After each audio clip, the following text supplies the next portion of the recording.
இன்றைக்கு இருக்கக்கூடிய துரித வேலைகள், துரித உணவு, துரித வாழ்க்கை, இதையெல்லாம் பார்க்கும் பொழுது இந்த உடலுக்கான பயிற்சிகளை நாம் தருவதில்லை. எளிமையாக சில வழிகளை அல்மா சித்தா வேலாயுதம் சொல்லித் தருகிறேன். வாய்ப்பு இருந்தால் பயன்படுத்துங்கள். சொல்லித்தர வேண்டியது என்னுடைய கடமை. தமிழனாக பிறந்திருக்கிறேன். தமிழ் மருத்துவத்தினுடைய மகத்துவத்தை உங்களுக்கு சொல்லித்தர வேண்டிய கடமையில் நான் இருக்கிறேன்.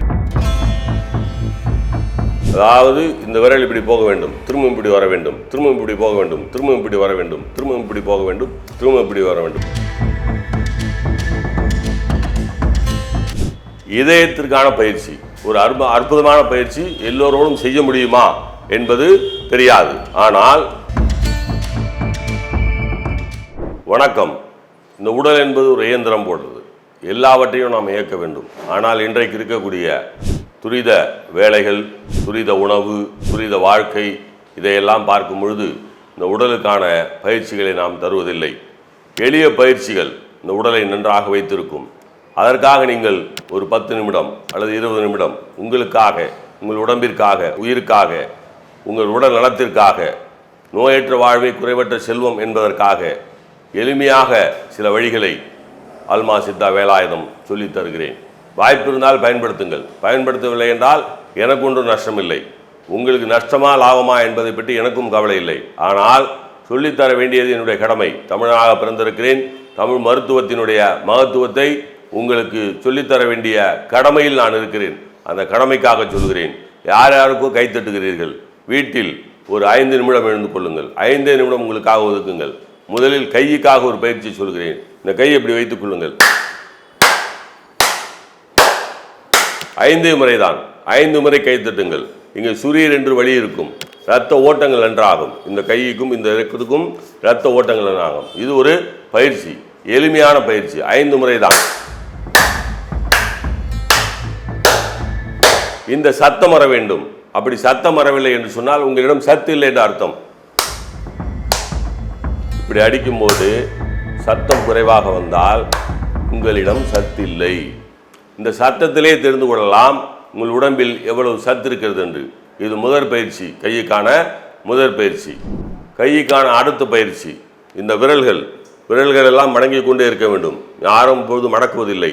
இப்படி மவுசை வைத்து எழுதி கொண்டிருக்கிறோம். இந்த கையை இப்படி வைத்துக் கொள்ளுங்கள். இப்படி வைத்து இப்படி வைக்கிறீர்கள்.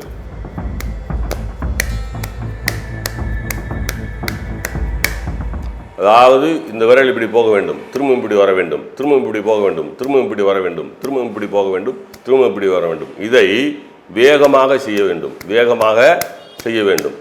இப்படி வேகமாக செய்தால் இந்த கையில் பல நரம்புகள் வேலை செய்யும். இரத்த ஓட்டம் நன்றாக கிடைக்கும். எளிமையான வழிதான் இது.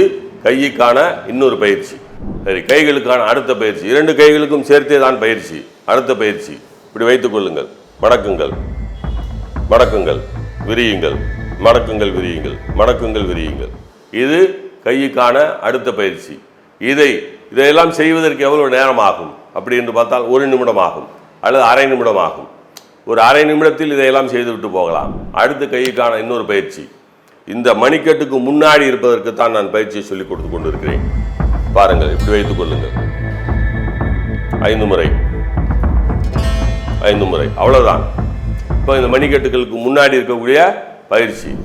அதற்கு அடுத்து இதயத்திற்கான பயிற்சி. அற்புதமான பயிற்சி. எல்லோரோடும் செய்ய முடியுமா என்பது தெரியாது. ஆனால் முயற்சி செய்தால் செய்ய முடியும். இந்த கையை இப்படி சேர்த்துக் கொள்ளுங்கள்.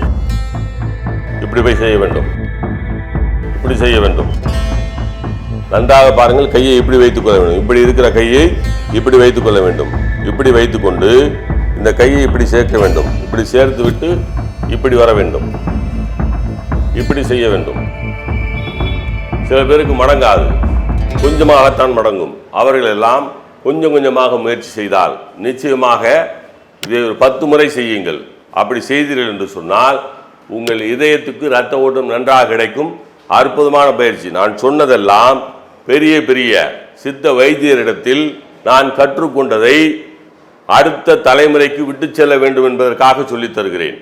இது உடற்பயிற்சி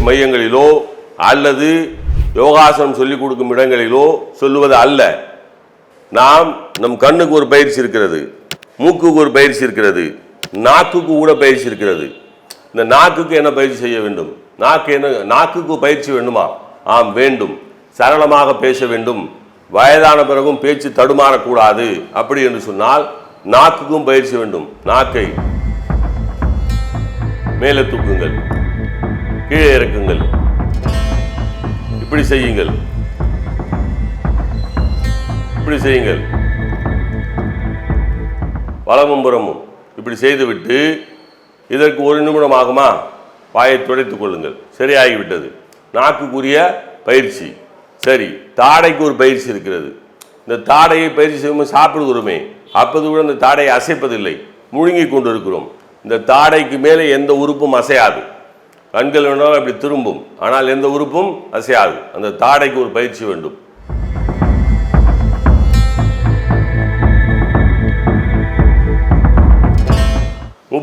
முப்பது நொடிகள் போதும். 30 நொடிகள் போதும். இது தாடைக்குரிய பயிற்சி. இதை நீங்கள் பயன்படுத்தலாம். வாய்க்கும் பயிற்சி வேண்டும். வாய்க்கும் பயிற்சி வேண்டும். உண்ணுவதற்காக வாயை எவ்வளவு திறக்கிறோம்? இவ்வளவுதான் திறக்கிறோம். பரோட்டா, பர்கர் அல்லது பெரிய சிக்கன் பீஸு அதெல்லாம் மட்டும் வாய் கொஞ்சம் பெருசாக திறப்போம். இல்லைன்னா வாயை திறக்கிறதுக்கான வேலையே இல்லை. எல்லாத்தையும் ஜூஸ் கூட ஸ்டா வச்சு குடிச்சிடுறோம். ஆனால் இந்த வாய்க்கு பயிற்சி என்பது